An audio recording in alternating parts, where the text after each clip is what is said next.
Everyone, मैं doctor बीना। Welcome है आपका मेरी चैनल में। आज के सेशन में हम यूरिक एसिड के बारे में डिटेल में डिस्कस करेंगे कि यूरिक एसिड का नॉर्मल लेवल क्या है और अगर ये हमारी बॉडी में एक लेवल से ज़्यादा बढ़ जाते हैं तो इससे क्या तकलीफ़ होती है और नेचुरली इसको कैसे नॉर्मल कर सकते हैं।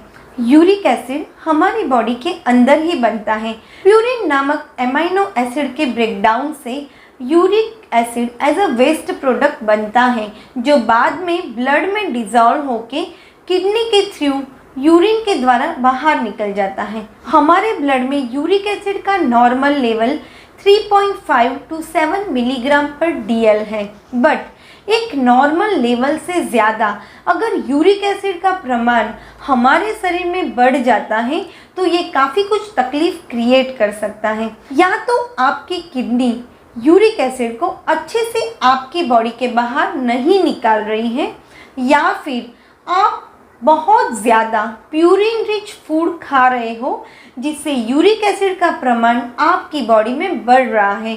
ये दो मेन रीजंस हैं यूरिक एसिड लेवल बढ़ने का। एक प्रमाण से ज़्यादा जब यूरिक एसिड का लेवल हमारी बॉडी में बढ़ जाता है तो ये हमारे अलग अलग अंगों में जैसे कि हमारे जॉइंट्स में, स्किन में और हमारी किडनी में डिपॉजिट होके हमें गाउट देता है और इसके द्वारा हमारी किडनी में रीनल स्टोन बनता है। ऑल ओवर वर्ल्ड में 80 to 85% यूरिक एसिड के केसेस बढ़ रहे हैं क्योंकि इसका डायरेक्टली कनेक्शन है डायबिटीज़ और ओबेसिटी से। तो यूरिक एसिड को समझना हमारे लिए बहुत ज़रूरी है।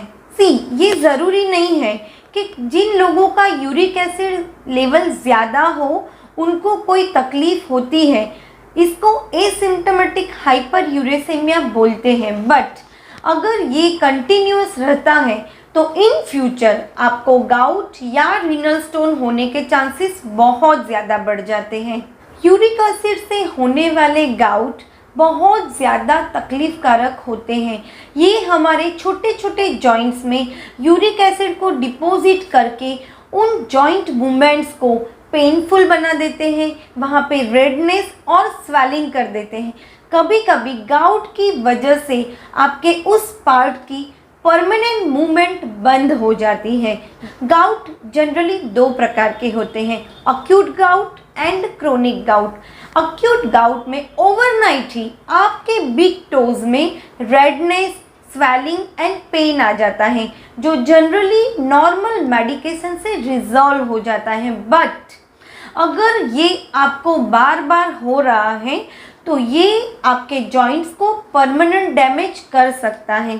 अगर लंबे समय तक आपके ब्लड में यूरिक एसिड का प्रमाण बढ़ रहा है और आपके शरीर के अलग अलग जॉइंट्स में उसकी वजह से रेडनेस, स्वेलिंग, पेन आ रहा है तो इसको क्रोनिक गाउट कहते हैं। क्रोनिक गाउट होने के काफ़ी रीजंस हैं, जैसे कि आपकी बॉडी में क्रोनिक इन्फ्लामेशन है या फिर आपकी बॉडी में एसिडिक लेवल ज़्यादा है, आप अल्कोहल ज़्यादा लेते हो या फिर आप बहुत ज़्यादा एक्सरसाइज करते हो। लंबे समय तक एक्सरसाइज करने की वजह से आपकी मसल्स के टिश्यू ब्रेक डाउन होते हैं और ये प्यूरिन का प्रोडक्शन करते हैं जो another factor to increase uric acid level in your blood. Generally chronic और अक्यूट गाउट को मेडिसिन से इजीली रिजॉल्व कर सकते हैं, but diet is the main factor. अगर आपका यूरिक एसिड लेवल हाई है तो आप आपके डाइट में प्यूरिन रिच फूड लेना बंद कर दीजिए। Generally non veg, specially organ meat, red meat and sea food, इन सब में प्यूरिन हाई रहता है।